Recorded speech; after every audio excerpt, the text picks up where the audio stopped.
భారత్కి శాశ్వత సభ్యత్వం ఇవ్వాల్సిందే. ప్రపంచ దేశాల్లో 1-2 మినహా మిగిలిన అన్ని దేశాలది ఇదే మాట. యుఎన్ సెక్యూరిటీ కౌన్సిల్లో ఇండియాకు పర్మనెంట్ సీటు ఇవ్వాలంటూ ఇప్పుడు అంతర్జాతీయంగా మరోసారి చర్చ మొదలైంది.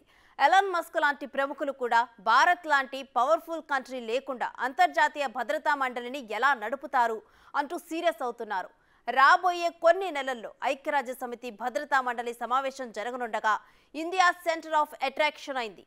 ఇంతకీ సెక్యూరిటీ కౌన్సిల్లో ఇండియా అంశం ఎందుకు అంత ప్రాధాన్యతను సంతరించుకుంది? Let's watch.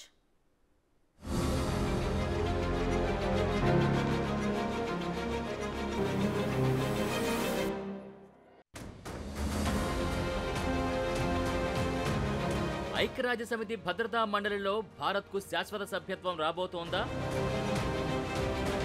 ఎలన్ మస్క్ వంటి ప్రముఖులు కూడా భారత్ సభ్యత్వంపై డిమాండ్ చేస్తున్నారా? సెప్టెంబర్లో జరగబోయే కౌన్సిల్ సమావేశంలో మార్పు చేర్పులుంటాయా? ఇంతకీ భారతదేశానికి సీటు రాకుండా అడ్డుకుంటోందెవరు? తాజాగా ఈ చర్చను ఐక్యరాజ్య సమితి సెక్రటరీ జనరల్ ఆంటోనియో గుటెర్రెస్ ప్రారంభించారు. ఆయన తన ఎక్స్ ఖాతాలో పోస్ట్ చేసిన వ్యాఖ్యలు అంతర్జాతీయంగా ఇప్పుడు చర్చనీయాంశమయ్యాయి. భద్రతా మండలిలో ఒక ఆఫ్రికన్ దేశానికి కూడా శాశ్వత సభ్యత్వం లేకపోవడంపై ఆంటోనియో ఆందోళన వ్యక్తం చేశాడు. భద్రతా మండలిలో ఆఫ్రికా ఖండం నుంచి ఇప్పటికీ ఒక్క శాశ్వత సభ్యత్వం లేకపోవడం ఎలా సాధ్యమని ప్రశ్నించారు. 80 ఏళ్ల క్రితం నాటి పరిస్థితుల కంటే నేడు ప్రపంచంలో ఉన్న వాస్తవాల్ని ప్రతిబింబించేలా సంస్థలుండాలని, ప్రస్తుతం అది ఆవశ్యకమని ఆంటోనియో నొక్కి వక్కాణించారు. అయితే గుటెర్రెస్ పోస్టుపై స్పందించారు కొందరు అంతర్జాతీయ ప్రముఖులు. ముందుగా అమెరికాలో జన్మించిన Israel venture capitalist Michael Eisenberg UN కౌన్సిల్లో భారతదేశ ప్రాతినిధ్యానికి సంబంధించిన సమస్యని లేవనెత్తారు. శాశ్వత సభ్యత్వం కోసం భారత్ను ఎందుకు పరిగణలోకి తీసుకోవడం లేదని ప్రశ్నించారు. ప్రస్తుతం ఉన్న ఐక్యరాజ్య సమితిని పూర్తిగా ప్రక్షాళన చేయాలని అన్నారు. ప్రస్తుత కౌన్సిల్ని రద్దు చేసి బలమైన నాయకత్వంతో కొత్త సంస్థను సృష్టించాలని సూచించాడు ఐసెన్బర్గ్. ఈ మాటలు ఇప్పటికే రగులుకున్న అగ్గికి ఆజ్యం పోశాయి. ఇక ఐసెన్బర్గ్ ట్వీట్పై billionaire tech magnate Elon Musk స్పందించారు.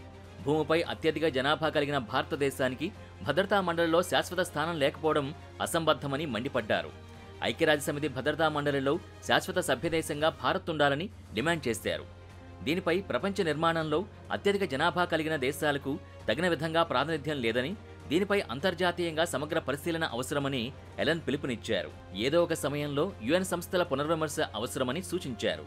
అయితే ప్రపంచంలో భద్రతా మండలి ద్వారా అదనపు శక్తి పొందిన దేశాలు వారి పరపతిని వదులుకోవడానికి ఇష్టపడట్లేదని, అదే పెద్ద సమస్య అని ఎలన్ మస్క్ వ్యాఖ్యానించారు. భూమి మీద అత్యధిక జనాభా కలిగిన దేశంగా ఉన్నప్పటికీ భద్రతా మండలిలో భారత్కు శాశ్వత స్థానం లేకపోవడానికి వీళ్లే కారణమని ఎలన్ తన ఎక్స్పోస్ట్లో విమర్శించారు. ఇక ఐక్యరాజ్య సమితి వంటి అత్యున్నత సంస్థలో ఆఫ్రికాకు కూడా శాశ్వత సభ్యత్వం ఉండాలని ఎలన్ వాదించారు. యుఎన్ సెక్యూరిటీ కౌన్సిల్ టేబుల్పై శాశ్వత స్థానం కోసం భారత్ కొన్ని సంవత్సరాలుగా పోటీ పడుతోంది. కానీ ఈ సీటును పొందే క్రమంలో భారత్ ప్రయత్నాలకు ప్రతిఘటన ఎదురవుతూనే ఉంది. ప్రధానంగా చైనా నుంచి ఈ ప్రభావం ఎక్కువగా ఉంది. భద్రతా మండలిలో భారత్ చేరికను నిరోధించడానికి చైనా దానికున్న వీటో అధికారాన్ని ఉపయోగిస్తూ వస్తోంది. అయినప్పటికీ మిగిలిన యునైటెడ్ స్టేట్స్, ఫ్రాన్స్తో సహా ఇతర శాశ్వత సభ్యదేశాలు కూడా భారతదేశ అభ్యర్థిత్వానికి మద్దతు ఇస్తున్నాయి. ఐక్యరాజ్య సమితి భద్రతా మండలిలో ప్రస్తుతం 5 శాశ్వత సభ్యులున్నారు. P5 అనే పేరున్న ఇవి United States, United Kingdom, France, Russia, చైనాలు. భద్రతా మండలిలో తీర్మానాల్ని వీటో చేసే సామర్థ్యం ఈ P5 దేశాలకు ఉంది. ఇక మిగిలిన వారు 2 సంవత్సరాల కాలానికి ఎన్నుకున్న నాన్ పర్మనెంట్ సభ్యులు. వీళ్లంతా కలిసి కౌన్సిల్ ప్రతిపాదించిన ఎజెండాకు సహకరిస్తారు. అయితే వీరికి మాత్రం వీటో అధికారం ఉండదు.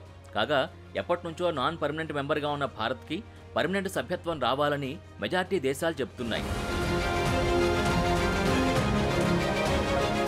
ఇటీవల భారత విదేశాంగ మంత్రి ఎస్ జైశంకర్ యుఎన్ భద్రతా మండలిని తీవ్రంగానే విమర్శించారు. తమ పట్టును వదలడానికి కొన్ని దేశాలు ఇష్టపడట్లేదని అన్నారు. అయితే యుఎన్ఎస్సీలో భారతదేశానికి శాశ్వత సీట్ ఇవ్వాలంటూ ప్రపంచంలో మద్దతు పెరుగుతోందని, ఒకనాటికి దాన్ని ఒప్పుకోక తప్పదని వెల్లడించారు. కాగా సెప్టెంబర్ 2023లో నిర్వహించిన కౌన్సిల్ సమావేశంలో జైశంకర్ కొన్ని సంస్కరణల్ని ప్రతిపాదించారు. అయితే వాటిపై యుఎన్లో ప్రతిఘటన రావడంతో దానిని అనాక్రోనిస్టిక్ అని వ్యాఖ్యానించారు. ఈ కౌన్సిల్లో ఇంత అరాచకం ఉంటే ప్రజలు వేరే చోట పరిష్కారాలను వెతుక్కుంటారని హెచ్చరించారు. యుఎన్ భద్రతా మండలిలో మార్పు అనేదే లేకుండా చేస్తున్న శాశ్వత సభ్యుల్ని తీవ్రంగా విమర్శించారు. అయితే ఐక్యరాజ్య సమితి ప్రారంభమైనప్పటి నుంచి ప్రపంచంలోని గణనీయమైన మార్పుల్ని గమనించిన భారత ప్రధానమంత్రి నరేంద్ర మోడీ కూడా ఐక్యరాజ్య సమితి సంస్కరణల అవసరాన్ని ఎత్తి చూపారు. ఐక్యరాజ్య సమితి స్థాపించినప్పుడు ప్రపంచం పూర్తిగా భిన్నంగా ఉండేదని, యుఎన్లో ఇప్పుడు దాదాపు 200 సభ్య దేశాలున్నప్పటికీ భద్రతా మండలిలో శాశ్వత సభ్యులు మాత్రం అలాగే ఉండిపోయారని మోడీ విమర్శించారు. మరికొన్ని రోజుల్లో భారత్ సార్వత్రిక ఎన్నికలకు సిద్ధపడుతున్న తరుణంలో ఐక్యరాజ్య సమితి భద్రతా మండలిలో భారత్ శాశ్వత సభ్యత్వం అంశం ఇప్పుడు ప్రముఖంగా నిలిచింది. తాజాగా అయోధ్య రామాలయ ప్రాణ ప్రతిష్టతో మోడీ మైలేజీ ఇంకాస్త పెరిగింది.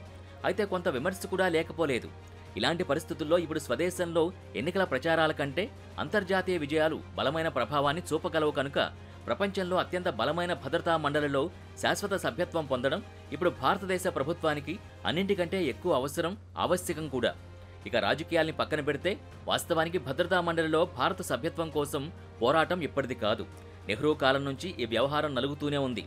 అయితే క్రమంగా ప్రపంచంలో పెరిగిన ఇండియా ప్రాధాన్యత ఇప్పుడు తాడోపేడో తేల్చుకునే స్థితికి తెచ్చింది. గతేడాది మధ్యలో భారత ప్రధాని మోడీ చేసిన ఫ్రాన్స్ పర్యటనలో ఈ అంశాన్ని బలంగా ప్రస్తావించారు. ఇది జరిగిన 6 నెలల తర్వాత మళ్లీ ఈ అంశం అంతర్జాతీయంగా చర్చకు నిలవడం గమనార్హం.